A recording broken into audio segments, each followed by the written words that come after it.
Hi, it's Kelly. I got my test results today and I wanted to talk to you guys about them. They were not good at all. I actually made a graph because they looked so bad. It looked like I could be having exponential growth in my cancer cells. And it sucks being a mathematician, I guess. So I looked at the data, and even though it is a short data series, it does look like I'm experiencing exponential growth in my cancer cells right now. So I'm pretty upset. I thought I would make a chart that I could show you guys. So I have kappa light chain. I hope this is not backwards. I don't know. I'm not like a regular YouTuber, so I don't know about these things. But if this is backwards, it says kappa light chains. And that was the cancer that I had, was my body would make too much of this kind of immune cell, which is just a part of immune cells. So your body can't do anything with it by itself. And I think the normal range goes from like 10 to 20 or something like that. So you can see after my stem cell transplant, and this was in late 24, my kappa light chains were just above 20. And so they were just a little bit above normal. And the great news was that they kept staying that way, just a little bit above normal. So they told me, you're in full remission. And normally we would give people chemo, but since to keep, make sure they stay in remission. But since my white blood cells were still low, and since I was still extremely fatigued, only out of bed at most 6 hours a day, and that was this far out after, they agreed with me to postpone putting me on oral chemo. But they said if my kappa light chains hit 100, I would have to. So at this point in April, I was still okay. Then they decided we could go further between tests, 8 weeks. I ended up only going 6 weeks because I had had that bad reaction to the IVIG, and I had to go in to get other tests run to check my kidneys because of that. So I went ahead and had my kappa light chains done 2 weeks early, figuring it would be good enough. It was after 6 weeks. Well, to my upset, my kappa light chains more than tripled and went up to 100. And here I think they were still in the 20s, so 28 maybe. So I knew then at this point, I'm going to see the doctor in 2 days now. But I knew at this point, as soon as the doctor saw me, chemo was in my future. But I saw my family doctor and he said, well, maybe this just I said to him actually, maybe this just made me sicker and my kappa light chains will steady off or even go down. And he was willing to run the test for me again. And so I believe this is 2 to 2.5 weeks. Let me see, 6, 16, yeah, 3 weeks. This is 3 weeks now, so half of the time between here and here. And you see, I go up from 100 to over 160 now. So I was worried that because the time period was shortened, and the in half, but yet the increase, the height of the increase is almost the same, that my cancer was growing exponentially. And if you look at this graph, it's only a couple, so I'm hoping that maybe it's not really like that, but it does look like it's growing exponentially, which is really bad. So when I see my doctor on Wednesday, I'm definitely going to have to go on a chemo, and it's going to have to work. It's going to have to work well, and I've been on practically every chemo that there is. I did just see, though, about a study in a new drug. So if there's a new drug, that might be a good possibility for me. But I've already been on both of the oral chemos that are used for this cancer, and both I went off of because of either not working or not working and side effects. So I'm not looking forward to the near future. I'm decided to do a few things. One is to research about that new drug that I saw. It was listed in one of the multiple myeloma support groups I'm in.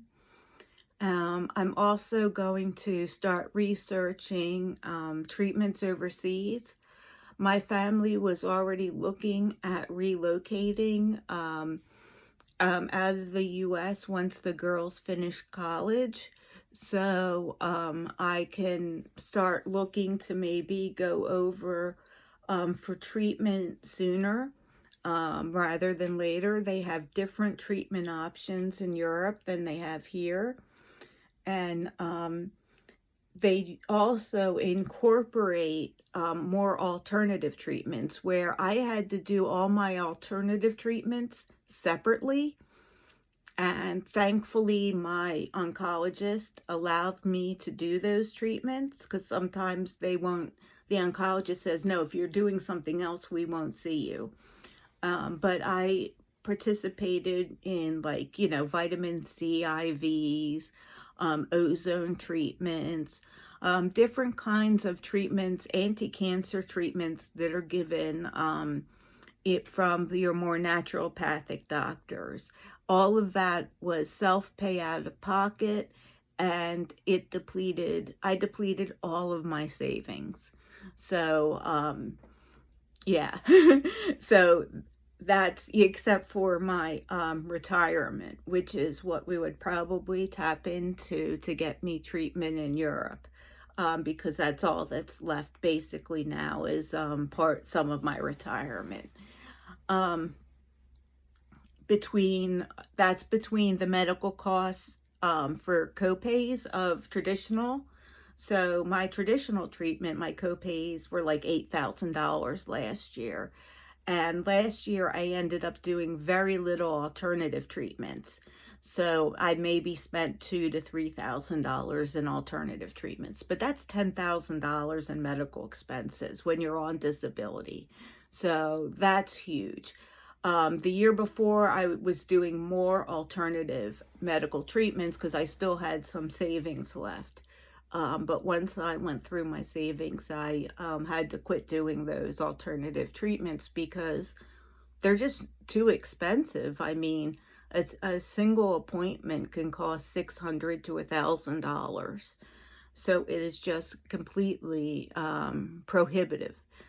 The doctor, one of the naturopathic doctors I was seeing in the beginning was much more reasonable, but unfortunately he passed away.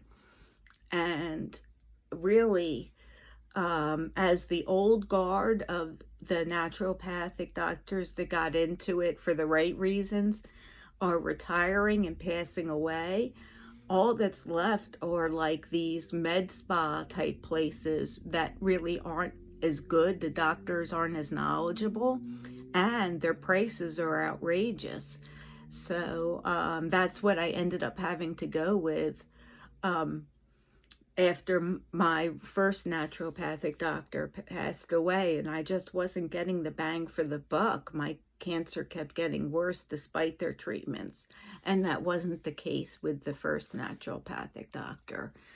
But maybe I'll start looking again to see if there's a doctor in another part of the country or possibly overseas that I could see now.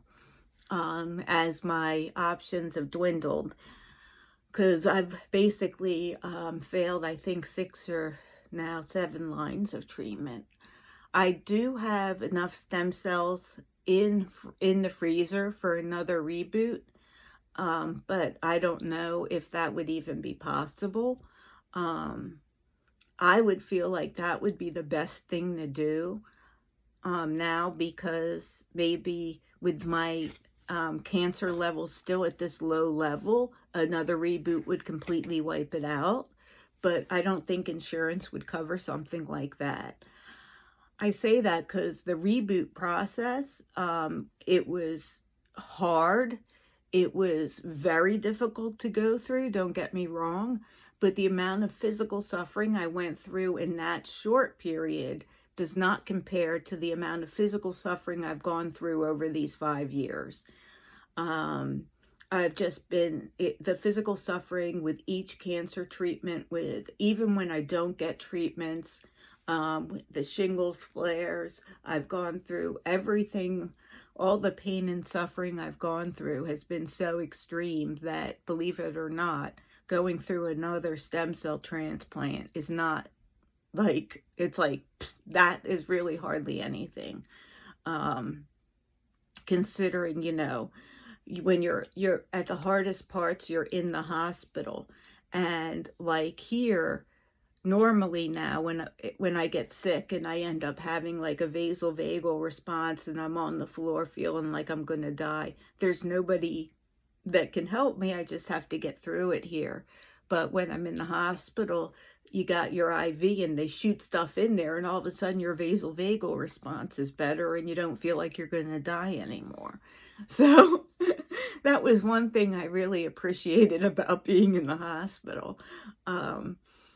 Believe it or not, it's like something to appreciate about being in the hospital. But yeah, having that IV in and when you get super sick, having somebody being able to help you quickly does make a big difference. And not having to just pray on your bathroom floor. So I'm not looking forward to more nights of that either. I want to talk about some of this other stuff I've done and why I'm really disappointed about the fact that this remission didn't last. I really thought that I had done the other things necessary to make this remission last. So I've been having a hard time with treatments, hard times because my immune system is somewhat different. They call it a unicorn. I had a weird reaction to some of the drugs. My treatment has not gone great at all. And because of that, I knew that like I was going to need to put everything into healing. I couldn't just rely on the medical doctors, especially after they nearly killed me in my first treatment. Thank God my medical doctors I have now are much more in tune to my treatment and much more aware of my unique physiology. But anyway, so the other things that I did was I got the book by Dr. Kellie Turner called Radical Remission, where she talks about people who go into remission, sometimes with use of, basically people who are told they have no chance of living, but they go into remission. Some of these people are using like regular drugs, and some of them are not. So some of them are in traditional therapy and get cured even though they're told they will die. Some are like in hospice but go into remission. So they're not getting any treatment but go into remission.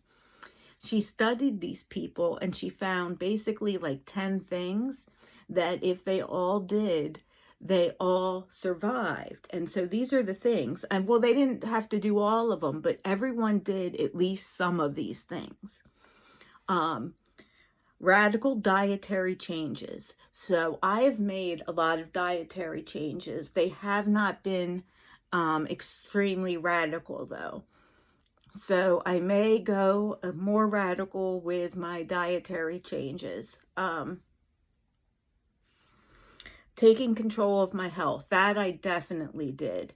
Listening to my intuition, that was another one. That one I learned the hard way after almost dying, when my intuition was telling me the whole way driving to that hospital, don't do it. And I did it and almost died. Using herbs and supplements. I've been using herbs and supplements all along, especially just simple stuff like vitamin D.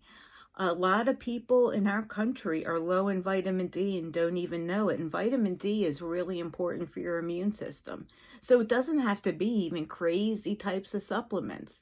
But I also took like mushrooms that were for immune health. I think like lion's mane, reishi mushrooms, things like that. I've tried a lot of different supplements. Um, and one thing I didn't do was go on a lot of supplements after the reboot. I didn't want to mess with things. I thought things are going good. So I stuck with a multivitamin, my vitamin D and K, and I forget what else I was taking. Oh, milk thistle. Milk thistle and maybe one or two other things once in a while, but I wasn't taking the mushrooms or um, anything like that after the reboot. I was just thinking, let's just let things lie. But maybe I should have been taking more of the supplements. Um, One of the big things I've worked on over the years is, they say, releasing suppressed emotions. When I did research into people with immune disorders, I found out that a lot of them have abuse in their childhood. And basically, it's like almost a one-to-one correlation. If you have adverse childhood events, and the more adverse childhood events you have, the higher your likelihood of cancer and cancer of the immune system specifically. It's very interesting. It's and immune disorders and autoimmune disorders too. So the higher your chance of autoimmune disorders.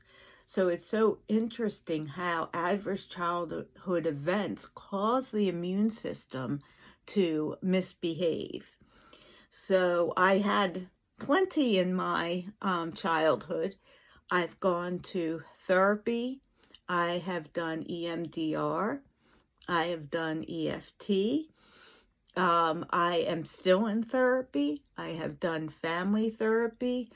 I cry nearly every day, releasing emotions, I let everything out now, and I make sure that I express how I feel to people, and don't have relationships with people where I can't do that because it was so unhealthy. I had several relationships before transplant with people that I couldn't really be truthful and honest with about my emotions. And I've had to basically distance those people, because if I can't be me and I can't tell you how I'm feeling, in a kind way, of course, and then if I've got to hold that all in, it's not healthy for me. So that was another change I made. I've increased my positive emotions a lot. Especially, I've been full of gratitude about the transplant, completely full of gratitude about the transplant, because especially with everything in the news now, I realize if I was in another country, or if I was in a different part of this country, I would be dead right now. I mean, I happen to be, I happen to have had good insurance. I live in the Philadelphia metropolitan area with the best doctors, and it still took them years to diagnose me. It took them about 5 years to diagnose me. And by the time they found it, my kappa light chains were sky high and things were going crazy. And I got diagnosed because I went to one of the best immunologists in the country. So, and I basically begged her, because I had been to other immunologists. So that's why I'm still here. And I'm also still here because of my family doctor, who listened to me when other doctors would not, which I'm telling you, make sure no matter how good or bad the doctor is, no matter what their education level is, if they don't listen to you, no matter what their kudos, They could be the head of the department and everybody looks up to them around the globe, but if they don't listen to you, they could kill you. That's what I learned. Anyway, sorry, I'm ranting, but I thought I would go through this list of things because I want to talk about this for other people going through. And I want to get your feedback about, what else could I do, or in what ways could I follow these 10 things even better. Okay, so the next one after increasing positive emotions is embracing social support. For that, I really reached out on the internet for a lot of support, and that's where I've been getting a lot of support from. I found I had to do that because for a few reasons. One was I got incredible support from my immediate family, but they can't be everything. It's exhausting. My extended family has also supported me pretty well, but I found with them where I guess because I have a closer relationship with my immediate family and I could sort of tell them like more directly when they were doing things that maybe were bothering me or stuff, I couldn't feel comfortable necessarily with my extended family with that kind of support. So, and I think there were some misunderstandings. I don't know. But like, for example, one of the things I really wanted to do was be included in family gatherings if they could find a way to make it safe for me.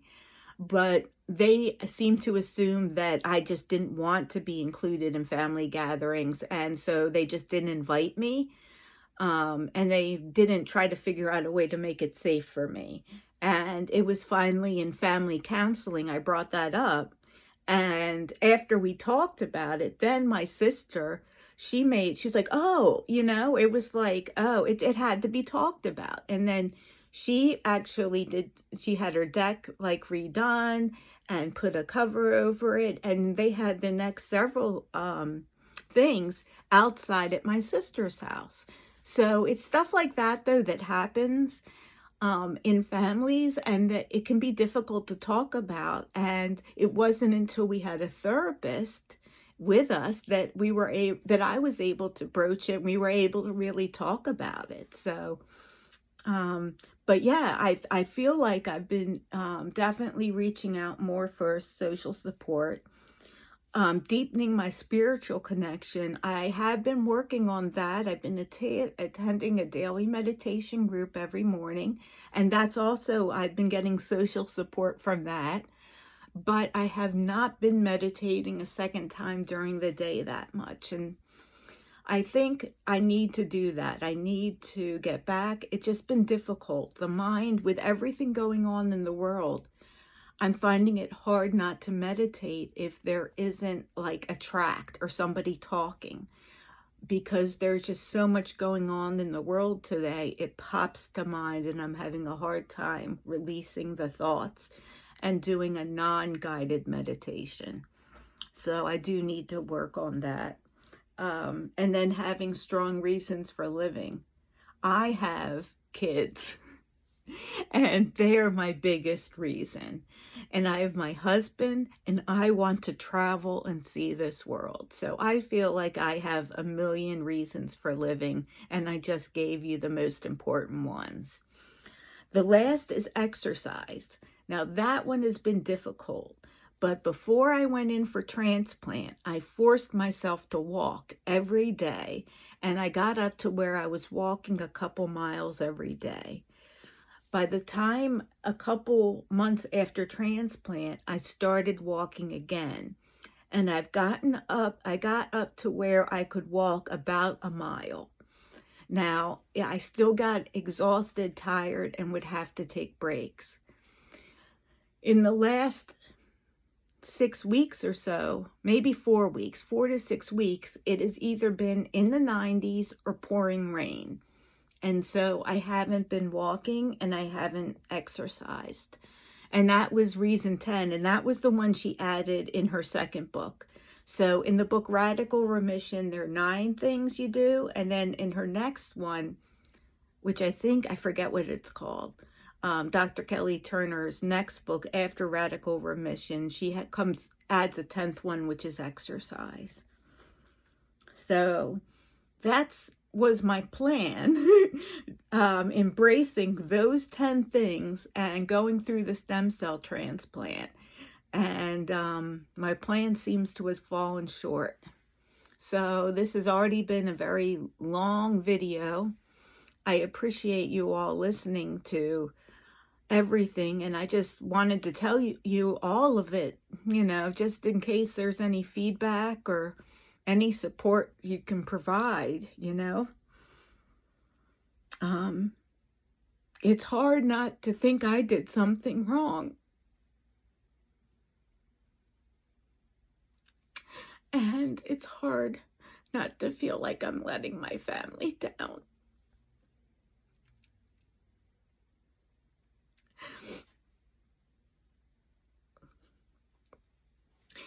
And it's going to be hard to increase those positive emotions. But I'm going to work on it. And one of the ones that I feel the positive emotions is that I love you all so much.